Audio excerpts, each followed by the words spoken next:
ارشاد فرمایا کہ 8واں حق شوہر کا بیوی پر یہ ہے کہ یہ بیوی شوہر کے گھر سے اس کی اجازت کے بغیر نہ نکلے۔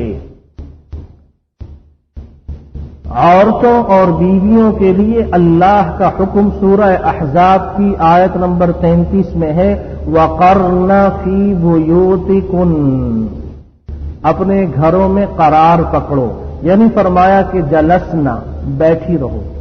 ایک ہوتا ہے بیٹھنا، قعدنا، جلسنا، بیٹھنے میں اور قرار پکڑنے میں ایک فرق یہ ہے، فرمایا کہ بیٹھنے کا مطلب ہے کہ بیٹھی رہو اور پھر اٹھ کے چلی جاؤ،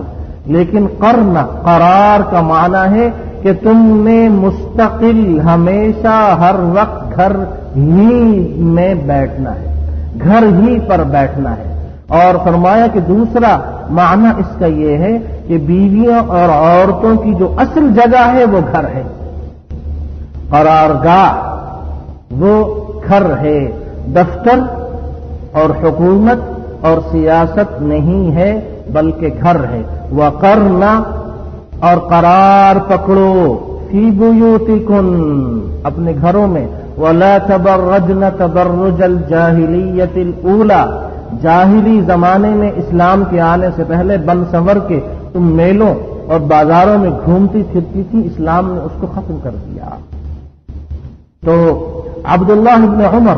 رضی اللہ عنہما نے روایت کیا، آپ علیہ الصلاۃ والسلام نے فرمایا، وَلَا تَخْرُجُ مِن بَيْتِهِ إِلَّا بِإِذْنِهِ، بیوی شوہر کے گھر سے اس کی اجازت کے بغیر باہر نہ نکلے، فَإِن فَعَلَتْ، اگر وہ پھر بھی بغیر اجازت کے گھر سے باہر نکلتی ہے، جیسا کہ عموماً یہ ہوتا ہے کہ شوہر دفتر اور ملازمت گیا اور شوہر کے جاتے ہی یہ گھر سے باہر نکلے، ایک پڑوسن کے ہاں، دوسری پڑوسن کے ہاں، تیسری پڑوسن کے ہاں، اور پھر یہ مل کے پروگرام بناتی ہے کہ فلاں کے ہاں جانا ہے اور فلاں جگہ جانا ہے، اور 4 بجے 2 بجے شوہر کے آنے سے پہلے گھر پہنچ جاتی ہے اور کپڑے ادھر ادھر بکھیر دیتی ہے اور سامان رکھتی ہے۔ شوہر آ کر جب دیکھتا ہے تو بہت افسوس کا اظہار کرتا ہے، خوش ہوتا ہے کہ کتنی فرما بردار بیوی ہے، صبح سے کام میں لگی ہوئی ہے، پتہ نہیں کہ جب سے وہ دفتر گیا ہے 10-12 گھنٹوں کے چکر لگا چکی ہے۔ تو فرمایا کہ اگر شوہر سے پوچھے بغیر بھی یہ گھر سے باہر نکلے گی، لعنتها الملائکہ، فرشتے لعنت بھیجتے رہیں گے، ملائکۃ الغضب والرحمہ، غضب اور غصے، عذاب والے فرشتے اور رحمت والے فرشتے، دونوں فرشتے، رحمت والے اور عذاب والے، اس وقت تک لعنت بھیجتے رہیں گے حتی تتوب او تراجع، یہاں تک کہ یہ گھر واپس آ جائے اور استعفیٰ دے دے۔ جب تک یہ واپس نہیں آتی اس وقت تک فرشتے اس پہ مسلسل لعنت بھیجتے رہیں گے۔ اور طبرانی کی اوسط میں یہ حدیث ہے، یہ پہلی حدیث بیہقی کی تھی اور یہ دوسری طبرانی امام الطبرانی نے نقل کی ہے کہ ان المرأة اذا خرجت من بيتها وزوجها كاره لعنها كل ملك في السماء وكل شيء مرت عليه۔ دوسری حدیث اس کو امام الطبرانی نے اپنی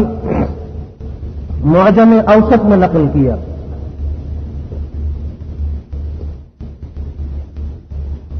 پہلی حدیث امام البیہقی کی تھی اور دوسری حدیث امام الطبرانی کی اوسط میں ہے کہ جب یہ عورت اپنے شوہر کی اجازت کے بغیر گھر سے باہر نکلتی ہے تو آسمان کے سارے فرشتے اس پر لعنت بھیجتے ہیں اور جہاں جہاں سے یہ گزرتی ہے ہر چیز اس پر لعنت بھیجتی ہے۔ تو شوہر کی اجازت کے بغیر بیوی گھر سے باہر نہیں نکل سکتی، لیکن اس کا مطلب یہ بھی نہیں ہے کہ شوہر اپنی بیوی کو بیوی کے ماں باپ، اس کے بہن بھائیوں اور رشتہ داروں سے ملنے کی اجازت نہ دے۔ شوہر کو اللہ تعالی نے یہ حقوق جو دیے ہیں،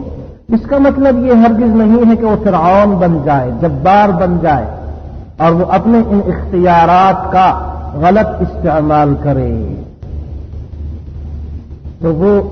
اسے ظلم نہیں کرنا چاہیے اور اپنی بیوی کو اس کے ماں باپ بہن بھائیوں رشتہ داروں سے ملنے سے روکنا نہیں چاہیے. اور اسی طریقے سے اگر وہ مسجد جانا چاہتی ہے نماز پڑھنے کے لیے پردے کی پابندی کو ملحوظ رکھ کر تو شوہر کو بیوی کو مسجد جانے کی اجازت دینی چاہیے.